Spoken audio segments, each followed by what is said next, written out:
Hare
त्यातच समाधानी राहावे.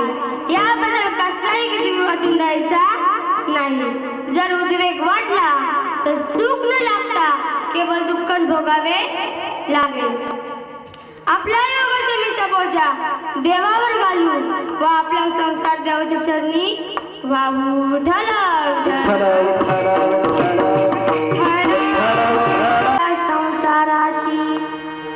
संसारावरील माया म्हणजे प्रेम. तेच प्रेम सोडा व देवाकडे बलवा, ज्याचेच नाव भक्ती.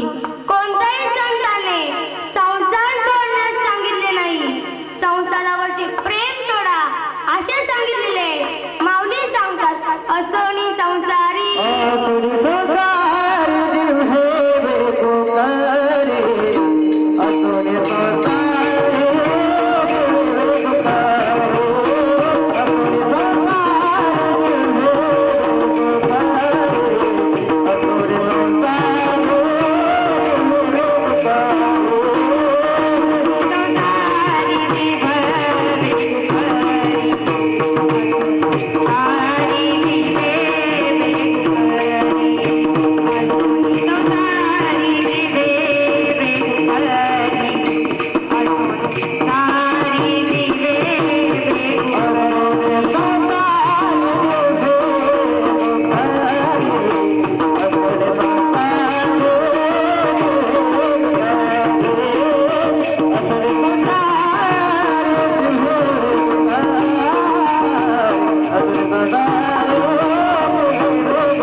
जशी होडी पाण्यावर तरंगते, होडीत पाणी शिरले ही होडी बुडालीच पाहिजे. तसे प्रेम जर संसारात असेल, क्रिया किती भक्तीच्या असतील, आपले करोड जन्म गेले तरी आपल्याला देवप्राप्ती होणार नाही. विठ्ठल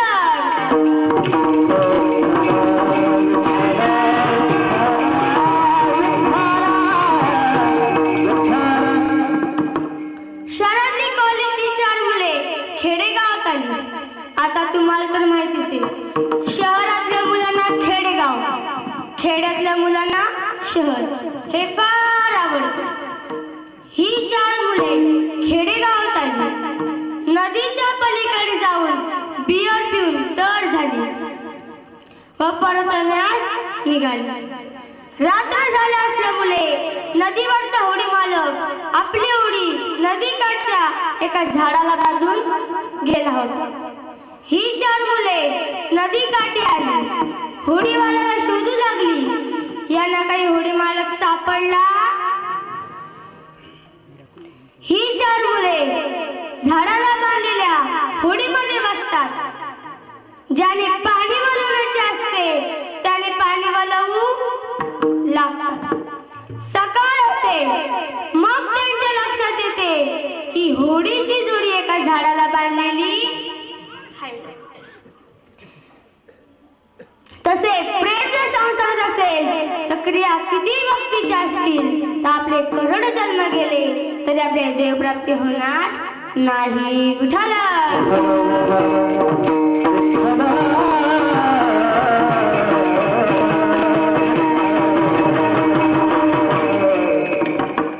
काही जण कशी भक्ती करतात. एक वयोवृद्ध झालेले वडील आपल्या मुलाला सांगतात की तू माझी सगळी इस्टेट घे, पण तू माझी 3 कामे. हा मुलगा 3 कामे करतो पण महाखुशीने. कोणी विचारले काय वाचत होता एवढं सकाळ सकाळी? काय नाही, ज्ञानेश्वर महाराजांनी का तुकाराम महाराजांनी हरिपाठ का भारूड लिहिलंय ते वाचत होतो. कोणी विचारले एवढं सकाळ सकाळी काय करत होता? काय नाही, देवाच्या डोंबल्यावरती पाणी घालत होतो. कोणी विचारले इतके दिवस दिसला नाही, कुठे गेला होता? काय नाही, पंढरपूरला हेलपाटा मारून आलो. मग अशी भक्ती करायची का? नाही, भक्ती माझ्या जनाबाई सारखी करायची. ती विठ्ठल विठ्ठल म्हणायची, परंतु तिने थापलेला गावरा सुद्धा विठ्ठल विठ्ठल म्हणायचा. संत कबीराने नामदेवाचा मान डोलू लागल्या. संत कबीराने नामदेवाचा मान डोलू लागल्या. विठ्ठल विठ्ठल जनाबाईच्या गौऱ्या बोलू लागल्या. विठ्ठल विठ्ठल जनाबाईच्या गौऱ्या बोलू लागल्या.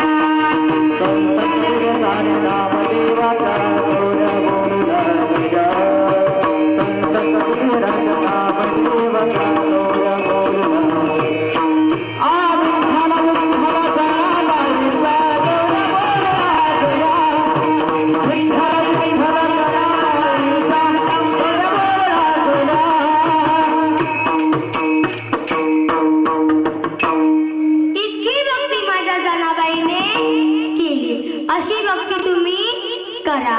ती खूप सुंदर आहे म्हणायची. सुंदर माझे जाते ग फिरते बहुतेक. सुंदर माझे जाते ग फिरते बहुतेक. ओव्या गाऊ कौतुके तू ये रे विठ्ठला. ओव्या गाऊ कौतुके तू ये रे विठ्ठला.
अशी भक्ती माझ्या जनाबाईने केली. तीच नव्हे तर पूर्वीच्या सर्व बायका जेव्हा जात्यावर दळण दळायला बसायच्या तेव्हा ओव्यांच्या स्वरूपात देवाची भक्ती करायच्या. आजकालची परिस्थिती सांगायची झाली तर आजकाल जातं कुठेच पाहायला मिळत नाही. एखाद्या जुन्या पुराणा घरामध्ये पाहायला मिळतं तेवढंच. आजकाल कोणीही जात्यावर दळण दळत नाही. शहरामध्ये कोणीच जात्यावर दळण दळत नाही. उचलला डबा की चालली गेलेला, उचलला डबा की चालली गेलेला. आजकाल कोणी जात्यावर दळण दळत नाही. काही दिवसांनी जात हे इतिहासामध्ये जमा होईल व पुढच्या पिढीला प्रश्न विचारला जाईल की जात म्हणजे काय. मग मुलं उत्तरली ती पूर्वीच्या काळामध्ये धान्य दळण्याचे जे साधन होतं त्याला जाता असं म्हणतात. विठ्ठला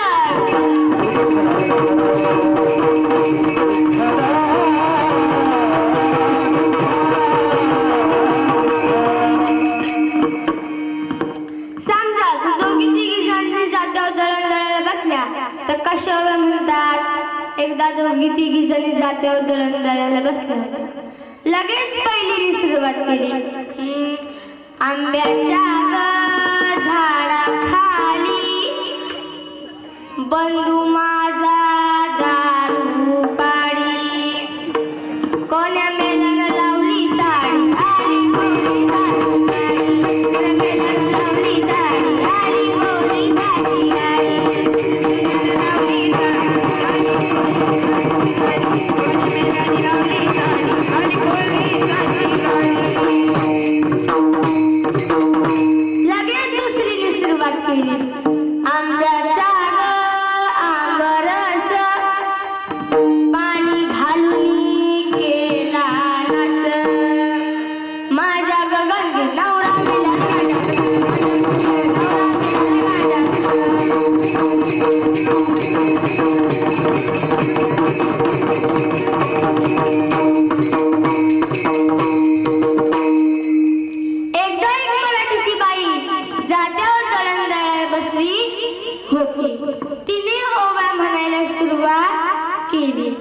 वाट्याच्या ग वाटसरा कोण्या पातो या वाड्याला सोन्याचं कुलूप माझ्या बंधूच्या दाराला सोन्याचं कुलूप माझ्या बंधूच्या दाराला सोन्याचं कुलूप माझ्या बंधूच्या दाराला सोन्याचं कुलूप माझ्या बंधूच्या दाराला ही उभी ऐकून शेजारच्या घरातली भाभी पळतच आली म्हणाली अरे गंगू तुम तो बहुत अच्छा गाती हो जरा मुझे तो सिखा दो ती म्हणते कल दोपहर तू माझ्या घरी ये ती तिच्या घरी जाते ती म्हणते इसको जाता बोलते है इसको खुट्टा बोलते है एक पाय आडवा करने का एक पाय उभा करने का और मेरे माग माग म्हणणे का ती ओवा म्हणायला सुरुवात करते माझा भाऊ मुंबईला गेला भाभीला तेही म्हणता येत नाही ती परत म्हणते माझा भाऊ दिल्लीला गेला भाभीला तेही म्हणता येत नाही ती परत म्हणते माझा भाऊ आळंदीला गेला नंतर भाभी म्हणते तेरा जिधर गया उधर मेरा भी गया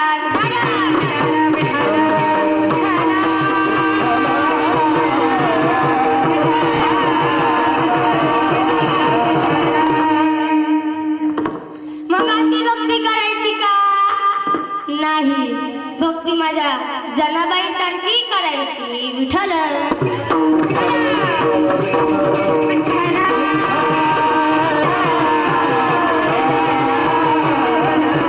भक्ती माझ्या तुकाराम महाराजांसारखी करायची माझ्या तुकाराम महाराजांची थोरवी सांगावी तेवढी थोडीच आहे माझे तुकाराम महाराज जगद्गुरू आहेत याशिवाय संत आहेत त्यांच्या पूर्ण अवताराचा अभ्यास केला तर एक कोटी निर्माण होते म्हणजे तुकाराम तुपासारखे तुम्ही म्हणाल कसे तुकाराम महाराज तुपासारखे भक्तांच्या कैवारीस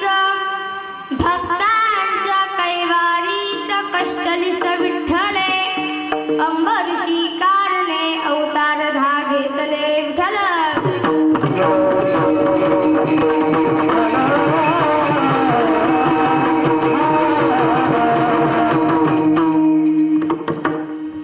तुकाराम महाराजांचे भागवतामध्ये वर्णन आलेले आहे की राजा असून सुद्धा देवाची सर्व अंगाने भक्ती करतात यात नाथ महाराज सुद्धा स्वस्वरूपाशी अनुसंधान म्हणतात अहर्निशी माझी कथा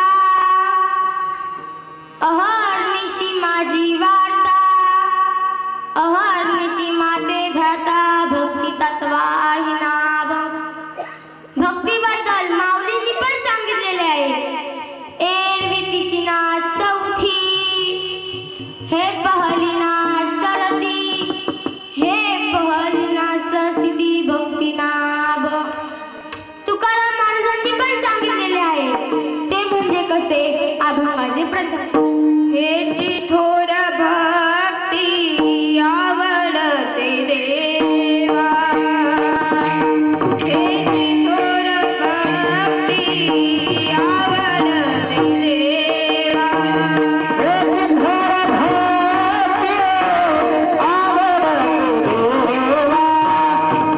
माझी माया संसाराची शंकर गाणे माया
त्याला भरपूर चावू लागतात. माशा उडल्यामुळे त्या मुळावरचा एक एक मधाचा थेंब त्याच्या ओठावर पडतो. तो बोलतो, वा किती गोड आहे. सांगण्याचे तात्पर्य एवढेच की त्याला इतक्या माशा चावतात, इतक्या माशा चावतात, त्याला ते दुःख दिसत नाही, परंतु त्याला एका मधाच्या थेंबावर सुख दिसतंय. विठ्ठल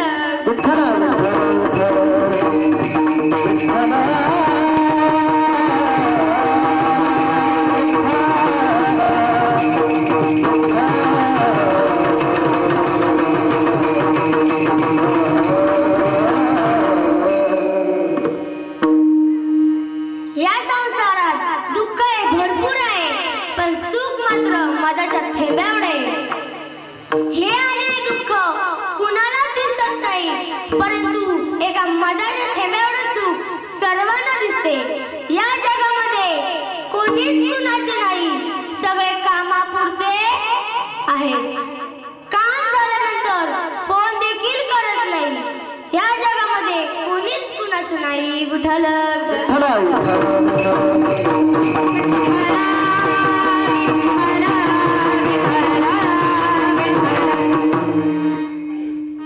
एकदा एका गावामध्ये भागवत कथा सुरू असते. त्या कथेला सरपंचाचा मुलगा दरवर्षी येत असतो. एके वर्षी तो कथेलाच येत नाही. सरपंचाचा मुलगा असल्यामुळे त्याची आणि महाराजांची ओळख असते.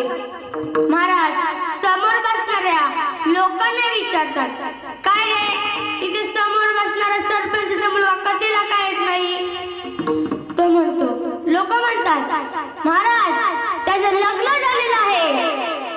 महाराज म्हणतात, लग्न झाले म्हणून का परमार्थ का सोडून द्यायचा का? नाही महाराज, त्याची बायको त्याच्यावरती खूप प्रेम करते. महाराज म्हणतात, त्याला माझा निरोप द्या की तुला कथाकर महाराजांनी बोलवले. तो निरोप त्याच्यापर्यंत पोहोचतो. तो येतो. महाराज म्हणतात, काय रे, तू कथेला काय येत नाही? नाही महाराज, माझी बायको माझ्यावरती खूप प्रेम करते. महाराज म्हणतात की तुला बघायचंय तुझी बायको तुझ्यावरती किती प्रेम करते? तुला हा, घरी जा आणि मेलाचं नाटक कर, बाकीचं काय मी बघून घे. घरी जातो, मेल्याचं नाटक करतो. त्याच दिवशी असते नेमकी दिवाळी. बायकोने सकाळी 5 वाजल्यापासून पुरणपोळीचा स्वयंपाक केलेला असतो. जेवणाची वेळ होते. बायको त्याला उठवायला जाते, अहो उठा, जेवणाची वेळ झाली. ते का उठत नाही. तिला समजते की आता हे गेले, जेवला मी गरज गेले. ती बोलते, 5 वाजल्यापासून स्वयंपाक केलेला आहे. ती स्वतःला ताट वाढून घेते. पुरणपोळीचा तोडून घास तोंडात टाकणार. मग तिच्या लक्षात येते की पुरणपोळीवरती तुपाची धार घ्यायची राहिली. तो तुपाचा डबा तो मेल्याच्या वरतीच असतो. ती म्हणते, आता गेलेतच ना, छातीवर पाय दिला का आणि डोक्यावर पाय दिला काही सारखंच. ती त्याच्या छातीवर पाय देते आणि तुपाचा डबा काढते. पोटभर जेवून घेते. मग आरडाओरडा करते. शेतावर गेलेले आई वडील येतात. कामावर गेलेला भाऊ येतो. शेजारच्या गावात बहीण दिलेली असते ती येते. सर्व येतात, रडू लागतात. वडील म्हणतात, मी पिकलो 5 जवारला होतो, मी गेलो असतो तर किती बरं झालं असतं. आई म्हणू लागते, माझ्या काळजाचा तुकडा गेला. सर्वजण रडू लागतात. ही बातमी वाऱ्यासारखी पसरते आणि कथाकर महाराजांपर्यंत पोहोचते. कथाकर महाराज त्या ठिकाणी येतात. म्हणतात, मी याला जिवंत करू शकतो, पण याच्या जागी दुसऱ्याला मारावं लागेल. महाराज म्हणतात, एक दुधाचा ग्लास आणा. महाराज खिशातली पुडी सोडून त्याच्यामध्ये टाकतात. तो ग्लास वडिलांकडे नेतात. तुम्ही तर म्हणत होतात ना, मी पिकलो 5 होतो, मी गेलो असतो तर किती बरं झालं असतं, तर घ्या दुधाचा ग्लास. वडील म्हणतात, मी जर हा दुधाचा ग्लास घेतला तर माझ्या बायकोकडे कोण बघायचं? वडील काय ग्लास घेत नाही. तो ग्लास आईकडे दिला जातो. तुम्ही तर म्हणत होतात ना, माझ्या काळजाचा तुकडा गेला तर घ्या हा ग्लास. आई म्हणते, यांनी माझ्यासाठी घेतलं नाही तर मी तरी यांच्यासाठी कशाला घेऊ? आई काय दुधाचा ग्लास घेत नाही.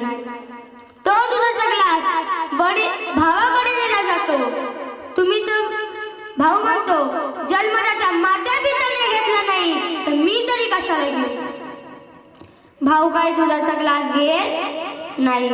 हा सर्व प्रकार पाहतात बहीण तर आधीच पळून गेलेली असते. महाराज म्हणतात, हा दुधाचा ग्लास आता मीच घेतो. सर्व म्हणतात, हा महाराज घ्या तुम्ही दुधाचा ग्लास. तुम्ही मेलेत ना, आम्ही तुमची मोठी समाधी बांधू आणि त्या समाधीला दिवा लावायला आमच्या बिंट्याला पाठवू. तो दुधाचा ग्लास महाराज त्याच्याकडे नेतात. म्हणतात, अरे उठ, या जगामध्ये कोणीच कुणाचं नाहीये, सगळे कामापुरते आहे. ती विठ्ठल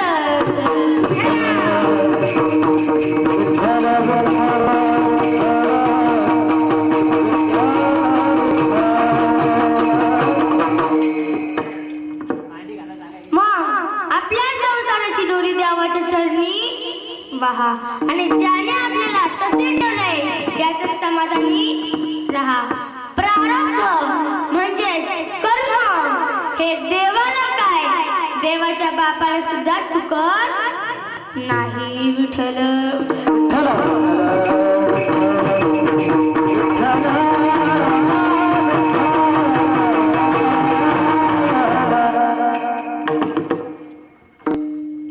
ज्या वेळेस श्रावण बाल आपल्या माता पित्याला घेऊन काशी यात्रेस निघाला होता, त्यावेळेस श्रावण बाळचे आई वडील म्हणतात, बाळ श्रावण, आम्हाला खूप तहान लागलेली आहे, तू आम्हाला पाणी पाज. श्रावण बाळ आपल्या खांद्यावरची कावड एका झाडाखाली उतरवतो आणि पाणी आणण्यास जातो. त्याच ठिकाणी राजा दशरथ शिकार करण्यात आलेला असतो. घागरीचा आवाज आल्यामुळे दशरथ राजाला वाटते की इथे एखादा प्राणी पाणी पिण्यात आला असेल तर दशरथ राजा त्या दिशेने बाण मारतो. तोच बाण श्रावण बाळाच्या छातीत लागतो. श्रावण बाळ ओरडतो, आई ग. दशरथ राजाला कळते की हा एखाद्या प्राण्याचा आवाज नसून एखाद्या मनुष्याचा आवाज आहे. दशरथ राजा त्या ठिकाणी येतो, बघतो तर काय, श्रावण बाळ रक्तवाहिनी झालेला असतो. दशरथ राजा म्हणतो, मला तू माफ कर, मी मुद्दामून केलेलं नाही. तुझी शेवटची इच्छा काय असेल ती तू मला सांग, ती मी नक्कीच पूर्ण करेन. श्रावण म्हणतो, त्या झाडाखाली माझ्या आई वडील बसलेले आहेत, त्यांना एवढं पाणी नेऊन द्या, जोपर्यंत ते पाणी पित नाही तोपर्यंत त्यांना सांगू नका की तुमचा बाळ या जगामध्ये राहिलेला नाही. तितक्यातच श्रावण बाळ प्राण सोडतो. दशरथ राजा श्रावण बाळाच्या आई वडिलांकडे येतो. तो काहीच बोलत नाही. श्रावण बाळाच्या आई वडील म्हणतात, बाळ श्रावण, तू बोलत का नाहीये? बाळ श्रावण, तू बोलत का नाहीये? जोपर्यंत तू बोलत नाही तोपर्यंत आम्ही पाण्याचा एकही घोट घेत नाही. नाईलाजाने दशरथ राजाला बोलावे लागते की मी तुमचा श्रावण बाळ असून माझ्याकडून शिकार करताना तुमच्या श्रावण बाळाचा मृत्यू झालेला आहे, तुम्ही मला माफ करा. श्रावण बाळाचे आई वडील त्याला श्राप देतात की जसे आम्हाला पाणी पिताना म्हणजे तुला देखील पाणी पिताना पुत्र पुत्र करून मरावे लागेल. खरंच की दशरथ राजाला 4 पुत्र असून सुद्धा त्याच्या शेवटच्या वेळी एकही पुत्र पाणी पाजायला जागेवर नव्हता. म्हणून महाराज सांगतात अभंगाचे दुसरे चरण.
ठेवा. आता तुम्ही मला कुणासारखं चित्त समाधानी ठेवायचं? समाधानी म्हणजे तुकाराम महाराजांसारखं समाधानी ठेवायचं. ज्यावेळेस छत्रपती शिवाजी महाराजांनी आपल्या सेवकांबरोबर नजराणा पाठवला होता, तो नजराणा तुकाराम महाराजांच्या पत्नीने स्वीकारला व आपल्या मुलाबाळांसोबत आनंद साजरा करू लागले. सायंकाळच्या वेळी तुकाराम महाराज घरी आले. हा सर्व प्रकार पाहताच नाराज झाले. म्हणजे ठेविले आनंदे तैसेची राहावे, चित्ते असू द्यावे समाधान. महाराजांनी आपल्या मुलाबाळांच्या अंगावर घातलेले कपडे काढण्यास सांगितले. एकत्र दागदागिने गोळा करून तो नजराणा परत पाठवला. तुकाराम महाराजांची एवढी गरिबी असून सुद्धा त्यांनी छत्रपती शिवाजी महाराजांचा नजराणा स्वीकारला नाही. विठ्ठल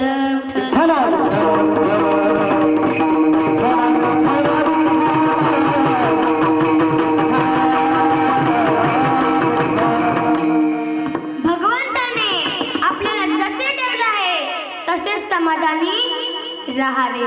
आपल्याला कोणी इलेक्शनच्या टायमाला 5,000 रुपये दिले असते, ते आपण रात्रीचे स्वीकारले असते आणि दुसऱ्या दिवशी दुसऱ्याला मत देऊन मोकळे झाले असते. मग असं समाधानी राहायचं का? नाही. समाधानी माझ्या तुकाराम महाराजांसारखं समाधानी राहायचं. आजकालच्या बायका कशा समाधानी असतात? इथल्या सोडून. विठ्ठल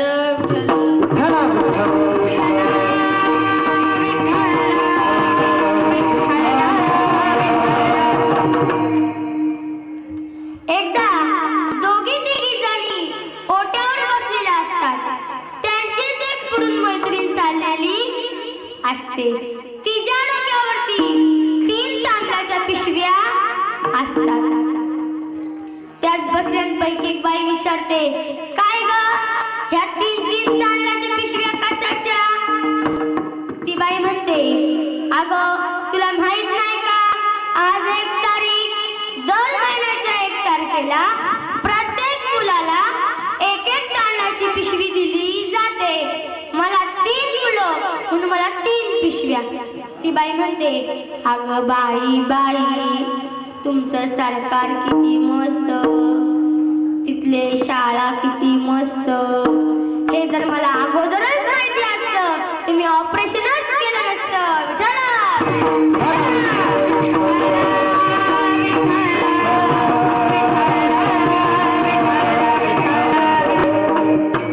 मग असं समाधानी राहायचं का?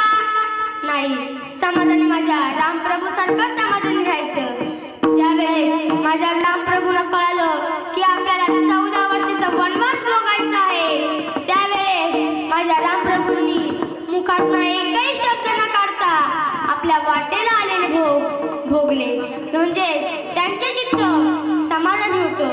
आपल्याला कोणी सांगितले असते की तुला 1 वर्षाचे भोग भोगायचे, तर आपण त्याला प्रश्न केला असता की तू मला सांगणार कोण. तसे माझ्या रामप्रभूंनी मुखातून एकही शब्द न काढता आपल्या वाटेला आलेले कार्य पार पाडले. म्हणजे ठेविले आनंदे तैसेची राहावे, चित्ती असू द्यावे समाधान विठ्ठल.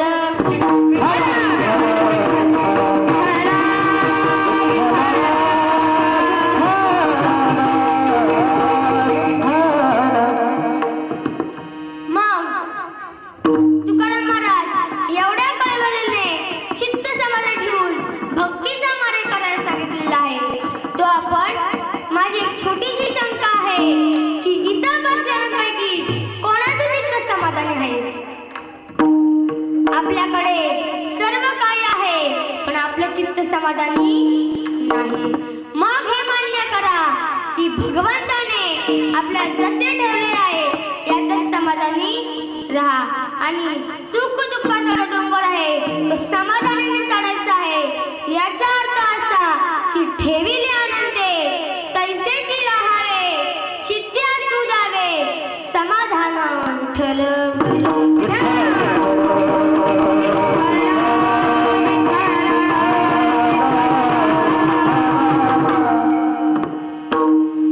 आपल्याला एक मिळालं की आपण लगेच दुसऱ्याची अपेक्षा करतो.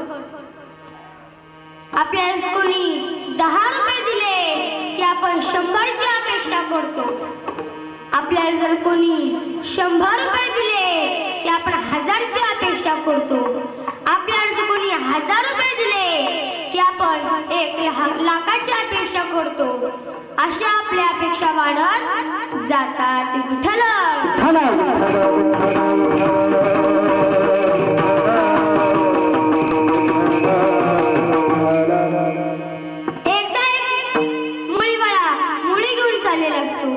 दुपारची वेळ असते, कडाक्याचं ऊन असतो, सूर्य डोक्यावर आलेला असतो. त्यावेळेस एक मुळीवाळा मुळी घेऊन चाललेला असतो. घामाने व्याकुळ झालेला असतो.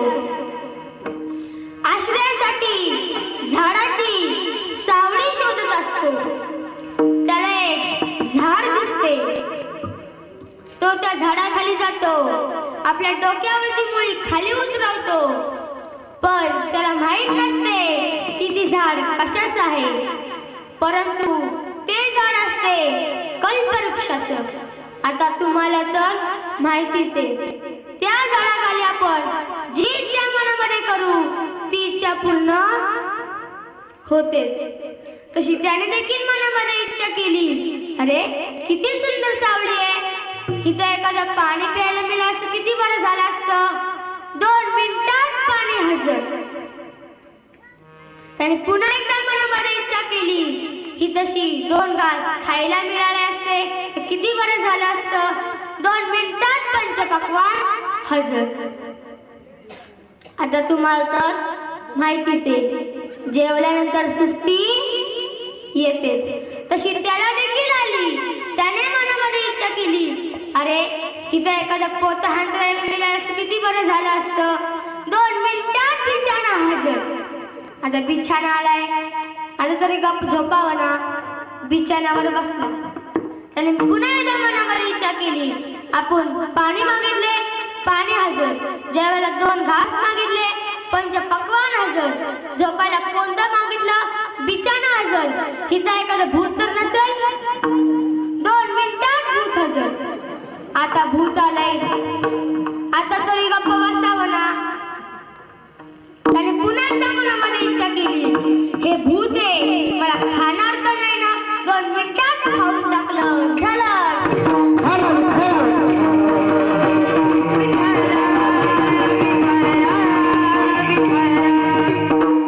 मग असं समाधानी राहायचं का?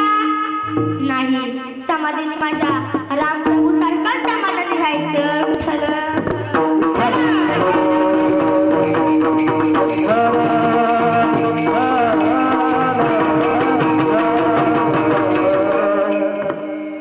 आपल्या संसारात दुःख आहे भरपूर आहे, पण सुख मात्र मधाच्या थेंब्याएवढे.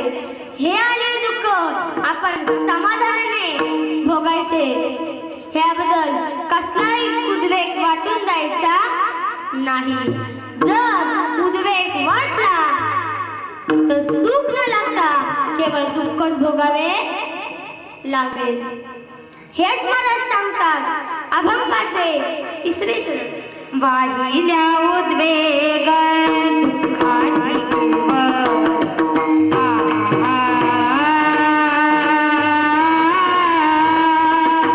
वाहिल्या उद्वेग दुःखाची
समाधान विठ्ठल.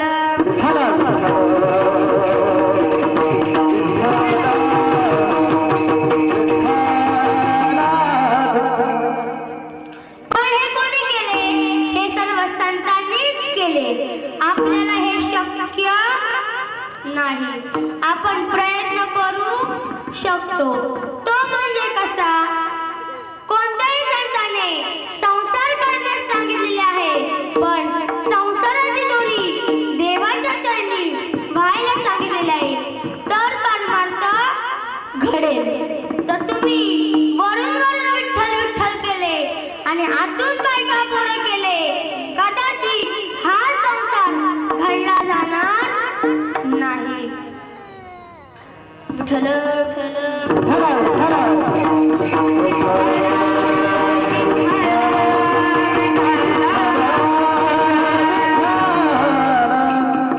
तर परमार्थ करण्यासाठी काय करावं लागेल? हीच आवडती भक्ती करावी लागेल. भक्ती करण्यासाठी काय करावे लागेल?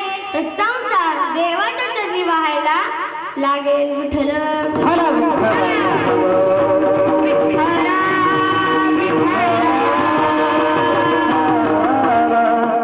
माणूस जन्माला आला की मरेपर्यंत संसार असतो. पहिल्यांदा बालपण, बालपणाचा संसार आनंदाचा असतो. दुसऱ्यांदा तरुणपण, तरुणपणात अधिकार मिळतात. तिसऱ्यांदा म्हातारपण, म्हातारपणात फक्त दुरावा आणि दुरावाच भोगावा लागतो. विठ्ठल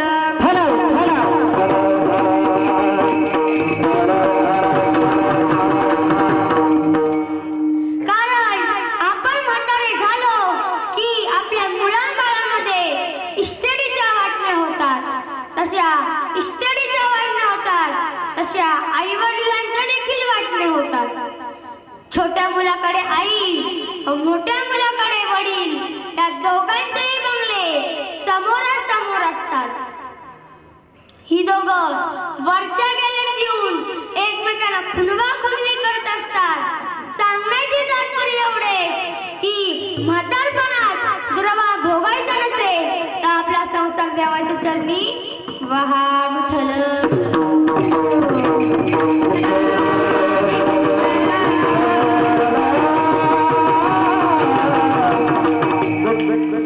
आपण जरा वारकरी संप्रदायाच्या प्रमाणे भजन करूया.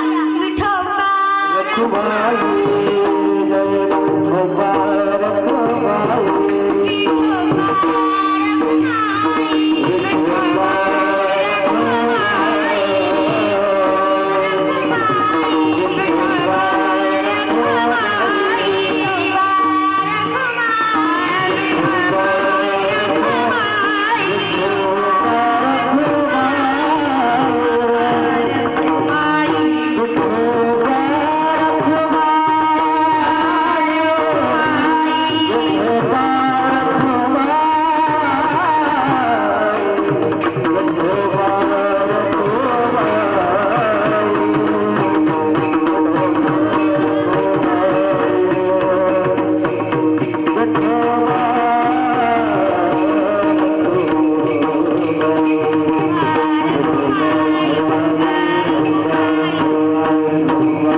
माझ्या मागे भजन करा.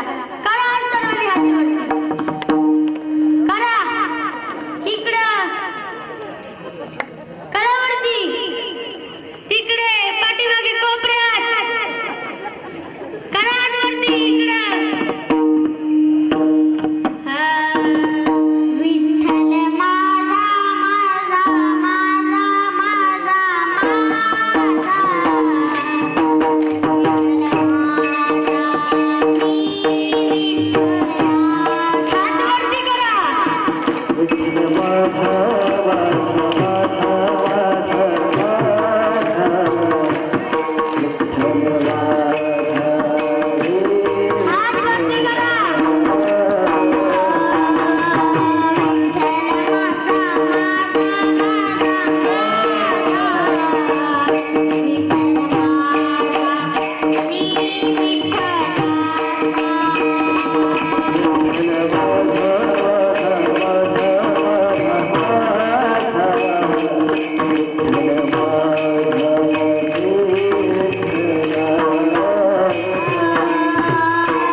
परतच नीट जेवायला मिळणार नाही. विठ्ठल विठ्ठल.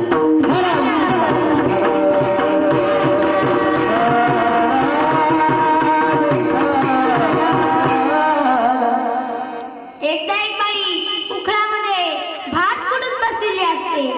तिचा नित्य नेम असतो की आपला नवरा आला की त्याला पाणी नेऊन द्यायचं. ती बाई उखळामध्ये भात कुटत बसलेली असते. तिचा नवरा येतो, तिला काहीच सुचत नाही. ती हातातलं मुसळ वर फेकते आणि पाणी आणण्यास जाते. हा सर्व प्रकार शेजारच्या घरातली बाई पाहतच असते. ती म्हणते, ही जी अशी मुसळवर थांबली तशी माझी देखील मुसळवर थांबायला पाहिजे. आता मला सांगा, ही खरी प्रथावत आहे का? ही जी मुसळवर थांबणार आहे का? ती तिच्या नवऱ्याला सांगते की मी आज उकळामध्ये भात कुटत बसणार आहे. तुम्ही आलात की मला आवाज द्या, मी तुम्हाला पाणी आणून देणार आहे. तिचा नवरा बोलतो, आज सूर्य पश्चिमेला उगवला का पूर्वेला? नवरा कामावर येतो. ती उकळामध्ये भात कुटत बसलेली असते. नवरा तिला आवाज देतो. ती हातातली मुसळ वर फेकते.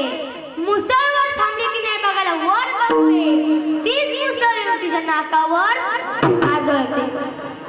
ही झाली आजकालची प्रतिवता. विठ्ठल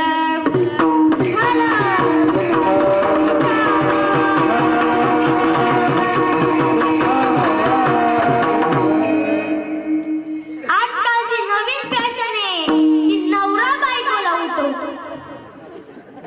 अगं उठ, मला नोकरीला जायचंय, पाणी तापवून दे. त्यावेळेस ती म्हणते, अहो माझं खूप डोकं दुखतंय, आज एक काम करा की आज तुम्हीच पाणी तापवा आणि आंघोळ करा. नवरा जातो, पाणी तापवतो, आंघोळ करतो आणि परत 5 मिनिटांनी उठवायला येतो. अगं उठ, मला नोकरीला जायचंय, चहा करून दे. त्यावेळेस ती म्हणते, अहो माझं खूप डोकं दुखतोय, आज एक काम करा, आज तुम्हीच चहा करा आणि 1 कप जरा जास्तच करा. मग मी उठले ना मग गरम करून पेन. नवरा जातो, चहा करतो, परत 5 मिनिटांनी उठवायला येतो. अगं उठ, मला नोकरीला जायचंय, डबा करून दे. त्यावेळेस ती म्हणते, अहो तुम्हाला एकदा सांगून कळत नाही का, माझं खूप डोकं दुखतंय, आज एक काम करा, आज हॉटेलमध्येच जेवा आणि येताना पार्सल घेऊन या. मी का आज घरी स्वयंपाक करणार नाही. ही झाली आजकालची प्रतिवता. विठ्ठल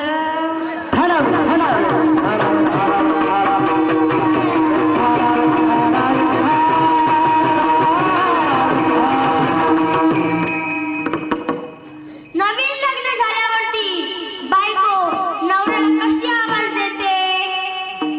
आहा, ऐकलं का मी काय म्हणते? दुसऱ्या वर्षी, अहो बंटीचे पप्पा, ऐकलं का मी काय म्हणते? तिसऱ्या वर्षी, इकडे येताय का तिकडे येऊ?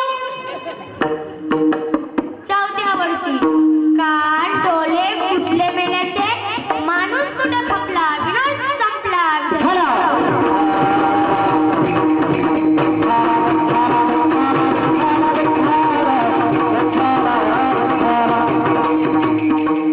हेच मला सांगतात अभंगाचे 34 चरण. तुका भरे भार तयावरी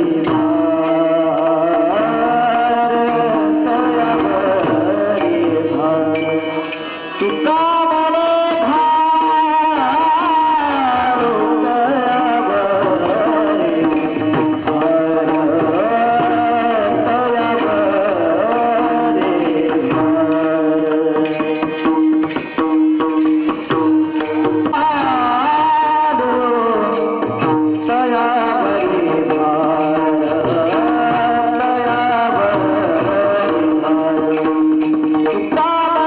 भार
दशरथ राजा प्रभू राम यांना पण भोगावे लागले. पर्यायी गवारा हा माऊलींचा चिंतनमय असा अभंग आहे. नवे नवे तर नाथ महाराजांनी पण सुद्धा सांगितलेले आहे, केले कर्म झाले त्याची भोग आले, उपजले मेले ऐसे किती विठ्ठल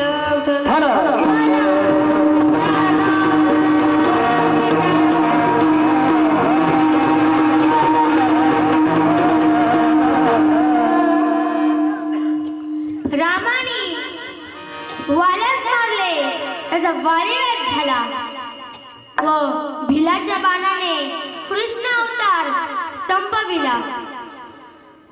रामाने सीतेचा त्याग केल्यानंतर 16,108 दिवस अश्वमेध नावाचा यज्ञ सुरू होता व दररोज सोन्याची सीता रामाबरोबर बसवली जात होती आणि संध्याकाळी ब्राह्मणांना दान केली जात होती. म्हणून श्रीकृष्णात 16,108 बायका मिळाल्या. जैसे कर्म तैसे फळ देते ईश्वर विठ्ठल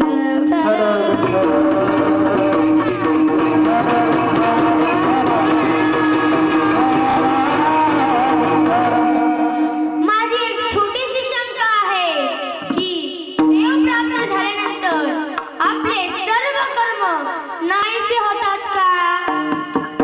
जर व्यवहाराच्या बाबतीत केस सुप्रीम कोर्टापर्यंत गेली तर त्या गुन्हेगारास फाशीची शिक्षा होऊ शकते. त्यात जर राष्ट्रपतीने जर दाखवली तर ती शिक्षा रद्द होऊ शकते. उदाहरणार्थ महाभारतामध्ये ज्योतिपाशांनी सांगितले होते की सुदामास 18 विश्व दारिद्र्य आहे. सुदाम श्रीकृष्णाच्या भेटीस गेला. तिथे देवानी त्याला आंघोळ घातली. गंध लावण्याकरता कपाळावरती अंगठा फिरवला आणि त्याची कर्मरेषा पुसली गेली आणि तिकडे सोन्याची सुदाम नगरी तयार झाली. सांगण्याचे तात्पर्य एवढे, चांगली कर्मे करा, चांगली सत्कर्मे करा, म्हणजेच आई वडिलांची सेवा करा. विठ्ठल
ती मुलगी आतून कळवळ करून सांगत असते की नको मारू आई मला, जन्म घेऊ दे. तू जसे पाहिले जग तसे मला देखील पाहू दे. विनंती मी करते तुम्हा, विनंती मी करते तुम्हा, मम्मी और डॅडी, मम्मी और डॅडी, धक्का ठार मार मला, धक्का ठार मार मला.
मला सांगा, आजकाल मुलगी कुठे कमी आहे? मुलगी इंजिनियर आहे, मुलगी कलेक्टर आहे, मुलगी डॉक्टर आहे, मुलगी कीर्तनकार आहे, मुलगी गायनाचारी आहे. मग मला सांगा, मुलगी का नको?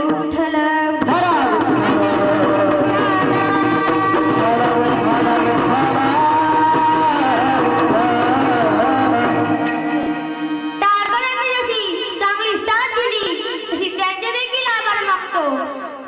मृदुंगाचार्यांनी चांगली साथ दिली त्यांचे देखील आभार.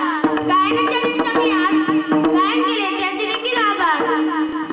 बसलेल्या मंडळींनी, बसलेले माझे मायबाप श्रोते यांनी माझं कीर्तन श्रवण केलं त्यांचे देखील आभार. विठ्ठल विठ्ठल विठ्ठल.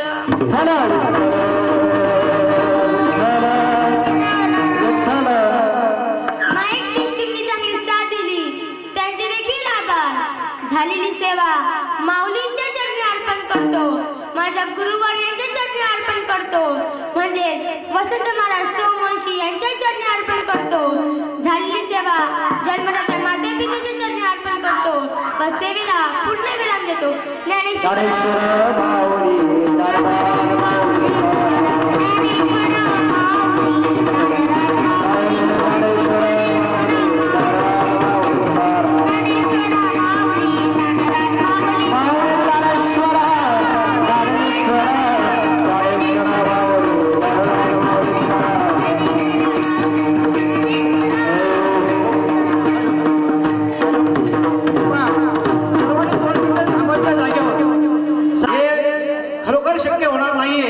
म्हणून 2 मिनिटं फक्त आपण सर्वांनी बसून घ्यायचे.